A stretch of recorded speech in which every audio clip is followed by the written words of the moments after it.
bá ń kojú rẹ̀ pẹ́pẹ́ bá ń kẹ́yìn mẹ́nugun àwẹ̀lẹ́wà obìnrin. ọdún bá dé inú àdùn ara yá gágá. ọpẹ́ lọ́wọ́ aláràbí ọba gbàngbàngbà tí ń gbani lásìkò ìṣòro. ọba kábíkábí tí ò yípo padà. Holy Mary Adétọ́lá Obioma. èní ni ọjọ́ tí Olúwa dá ọ. àwa yóò yọ̀ inú wa yóò sì máa dùn nínú rẹ̀. ṣe bọ́pọ̀ òjò ló ti rọ̀ tílẹ̀ ti fi mu. ọkọ̀ ẹ̀jì ló ti jà. síbẹ̀ elédùà ò gbà kó dominú àgbọn wa nù. ọkọ rẹ ló rán mi sí ọ. Ifeanyi Theophilus Adéfẹlá ó rán mi lọ sílé àwọn bàbá rẹ o. kò pẹ́ fún ti kó o kò pẹ́ fún tàwọn ó ní bóun kí ẹ fọ́jọ́ ìbí ni o. ṣebí wọ́n lọmọ wọn onílùú méjì ìwọ lọmọ wọn ní Delta ìwọ náà tún lọmọ wọn lẹ́kìtì. ọkọ rẹ Adéfẹlá rán mi iṣẹ́ wéréwéré ó ní bóun nìṣó lẹ́kìtì kí n lọ bá òun kí ọ. màmá Daniel ìwọ lọmọ wọn lẹ́kìtì èkìtì kété olókè bí ìtakọtabo lórí ara wọn. ṣebí mẹ́ta làdúrò bọ nílé àwọn bàbá rẹ mẹ́ta àbẹ̀rẹ̀ bọ ní kejì Obioma nílé àwọn bàbá rẹ. ọkàn là ń bọ tá àgùdọ̀ gbọdọ̀. Mary ìwọ lọmọ aṣọ yẹ ṣòro.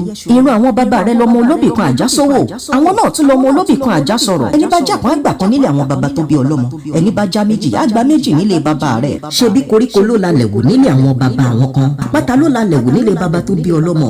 ṣé bóun náà ṣe ń pè yín lólókè méjì takọtabo lórí ara wọn. Mary Obioma aya Adéfẹlá mo ní kórí jẹ́ ogbó bí gbogbo tí í gbó mo ní kórí jẹ́ ogbó bí olúgbògbò tìrìgbò kó o fọwọ́ pa ó kó o fèrègì jòbì. Adéfẹlá ọkọ rẹ ń wípé òtítọ́ ni wípé òrìṣà bí ìyá ò sí ṣùgbọ́n ìwọ gan làbá máa bọ̀ àbá fòrìṣà sílẹ̀ torí ìwà aya mi la dúró tini lọ́jọ́ ogun le. ìyá ọmọ tí mo bí àtàwọn tó ń bọ̀ lọ́nà ọkọ rẹ ní bóun kì ọ́ lógúnlógún ó ní bóun kì ọ́ lọ́gbọ̀nlọ́gbọ̀n ó ní torí aya bíi tiẹ̀ ṣọ̀wọ́n. màmá Daniel mo ní orógbó ló ní ogbó sáyè obì ló ní obì kú dànù ṣe bí ìwọ lọmọ wa ìwọ náà lọmọ ẹkùn.